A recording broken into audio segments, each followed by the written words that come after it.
യേശുക്രിസ്തു നാമത്തിൽ സ്നേഹവന്ദനം. എൻ്റെ പേര് ശിവകുമാർ. ഇന്ന് ഞാൻ നിങ്ങളോട് സംസാരിക്കാൻ ആഗ്രഹിക്കുന്ന വിഷയം, നമ്മളെ ശക്തനാക്കുന്നവൻ മുഖാന്തരം സകലത്തിനും മതിയായവൻ. അപ്പൊ കർത്താവ് ഈ പറഞ്ഞ വചനത്തിലൂടെ നമ്മളെ ശക്തനാക്കും. എങ്ങനെയാണ് നമ്മളെ ശക്തനാക്കുന്നത്?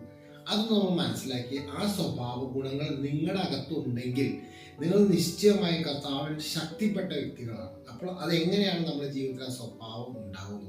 അപ്പൊ അതിനെക്കുറിച്ച് പറയുന്ന വചനം ഫിലിപ്പിയർക്ക് എഴുതിയ ലേഖനം 4-ാം അധ്യായത്തിന്റെ അകത്ത് 13-ാമത്തെ വാക്യത്തിൽ പറയുന്നത് ഇങ്ങനെയാണ്: എന്നെ ശക്തനാക്കുന്ന ക്രിസ്തു മുഖാന്തരം ഞാൻ സകലത്തിനും മതിയായവൻ. അപ്പൊ എന്തുകൊണ്ടാണ് പൗലോസ് ഇങ്ങനെ പറഞ്ഞത്? എന്നെ ശക്തനാക്കുന്നവൻ മുഖാന്തരം ഞാൻ സകലത്തിനും മതിയായവൻ.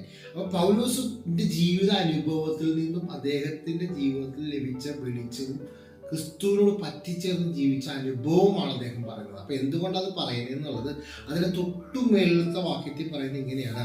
പൗലോസ് പറയാണ്: താഴ്ചയിലിരിക്കുവാനും സമൃദ്ധിയിലിരിക്കുവാനും എനിക്കറിയാം. തൃപ്തനായിരിക്കുവാനും വിശന്നിരിക്കുവാനും സമൃദ്ധിയിലിരിക്കുവാനും ബുദ്ധിമുട്ട് അനുഭവിക്കുവാനും എല്ലാം ഞാൻ ശീലിച്ചിരിക്കുന്നു.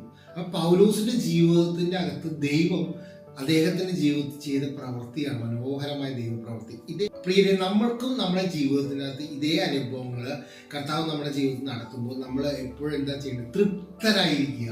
ഇതൊരു ശീലമായി മാറുക. അപ്പൊ ഇത് നമുക്ക് ശീലമായി മാറുന്നതിന് പകരം നമ്മൾ എപ്പോഴും ഈ പ്രശ്നങ്ങളെ അതിജീവിക്കുന്നതിന് പകരം നമ്മൾ വേഗം അത് മാറിപ്പോകാൻ നമ്മൾ എപ്പോഴും പ്രാർത്ഥിക്കാറുണ്ട്. പക്ഷേ കർത്താവ് ആഗ്രഹിക്കുന്ന എന്താണെന്ന് വെച്ചാൽ നിങ്ങൾ ഇതിലെല്ലാം തൃപ്തിയുള്ളവരായി തീരണം. അന്ന് കഴിഞ്ഞാൽ ഞാൻ എന്താ ചെയ്യുന്നത്? എന്നെ ശക്തനാക്കുമോ? കർത്താവ് നമ്മളെ ശക്തനാക്കി ക്രിസ്തു മുഖാന്തരം സകലത്തിനും മതിയായവരെന്ന് പറയുവാനുള്ളൊരു ധൈര്യവും ശക്തിയും നമ്മൾക്ക് വേണം. അതിനെ സംബന്ധിച്ചാണ് പറയുന്നത്. നിങ്ങളെ ശക്തനാക്കി മാറ്റണമെന്നാണ് സ്വർഗത്തിലെ ദൈവത്തിന് ഇഷ്ടം. ഇന്ന് നിങ്ങളുടെ ജീവിതത്തിൽ കഷ്ടം അനുഭവിക്കുന്നവരാണോ? ഇന്ന് നിങ്ങളുടെ ജീവിതത്തിൽ സമൃദ്ധി അനുഭവിക്കുന്നവരാണോ? ഇന്ന് നിങ്ങളുടെ വീട്ടിൽ ഞെരുക്കം അനുഭവിക്കുന്നവരാണോ?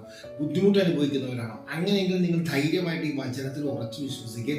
എന്നെ ശക്തനാക്കുന്ന ക്രിസ്തു മുഖാന്തരം ഞാൻ സകലത്തിനും മതിയായവൻ എന്ന് പറയുവാൻ ധൈര്യവും ഉറപ്പും നിങ്ങളുടെ അകത്ത് ഉണ്ടായിരിക്കണം. അതുകൊണ്ട് പ്രിയരെ, നിങ്ങളുടെ ജീവിതത്തിൽ എന്ത് പ്രതിസന്ധി വന്നാലും നിങ്ങൾ എന്താ ചെയ്യണം? നിങ്ങൾക്ക് ഈ സ്വഭാവ ഗുണങ്ങൾ വെളിണ്ടായി വരണം. എങ്ങനെയാണെന്നറിയാം? ഈ സ്വഭാവത്തിലൂടെ നമുക്ക് എന്തായാലും നമ്മൾ വെള്ളം പോലെ ആയിത്തീരും. വെള്ളത്തെ കണ്ടിട്ടുണ്ടോ? നമ്മുടെ അകത്ത് വെള്ളം എങ്ങോട്ട് വേണമെങ്കിലും ചലിക്കും. അപ്പോൾ ഏത് സ്ഥലത്തേക്കൂടി യാത്ര ചെയ്യും എന്ന് പറഞ്ഞതുപോലെ അങ്ങനെ ഒരു വ്യക്തിയായി ക്രിസ്തുവിൽ നിങ്ങൾ മാറണം. അപ്പോൾ അങ്ങനെ മാറുമ്പോഴാണ് നിങ്ങൾ പെട്ടെന്ന് ആത്മീയത്തിൽ അഭിവൃദ്ധി പ്രാപിക്കുകയും ശക്തരാകുകയും ചെയ്യുന്നത്. അപ്പോൾ ശക്തന്മാരെ തോൽപ്പിക്കാൻ ആർക്കും പറ്റത്തില്ല. കാരണം എന്താ പറയുന്നു? അവൻ്റെ കൂടെ യേശു ഉണ്ട്. ആ യേശു നിങ്ങളുടെ അകത്തേക്ക് വർദ്ധിച്ചു വരണമെങ്കിൽ നിങ്ങൾ ഈ ബുദ്ധിമുട്ടിലൂടെയും ഈ താഴ്ചയിലും എല്ലാ ഗ്രാഫിലും നിങ്ങൾ വളർന്ന ഒരു ലെവലിലേക്ക് വരണം. അപ്പോഴാണ് നിങ്ങൾക്ക് ഏത് പ്രതിസന്ധി വന്നാലും അതിനെ തരണം ചെയ്യുവാനുള്ള ശക്തിയും കരുത്തും നിങ്ങളുടെ മനസ്സിൻ്റെ അകത്തുണ്ടാവും. അതുകൊണ്ട് നിങ്ങൾ ധൈര്യവും ഉറപ്പുള്ളവരായിട്ട് മുന്നോട്ട് പോവുക. എന്നെ ശക്തനാക്കുന്നവൻ മുഖാന്തരം ക്രിസ്തു മുഖാന്തരം ഞാൻ സകലത്തിൽ മതിയായവരെന്ന വചനം ഏറ്റുപറഞ്ഞ് വിശ്വസിച്ച് മുന്നോട്ട് യാത്ര ചെയ്യുക. നിങ്ങളുടെ ജീവിതം ക്രിസ്തുവിൽ ഏറ്റവും അനുഗ്രഹപ്രദമായി തീരട്ടെ. യേശുവിൻ്റെ നാമത്തിൽ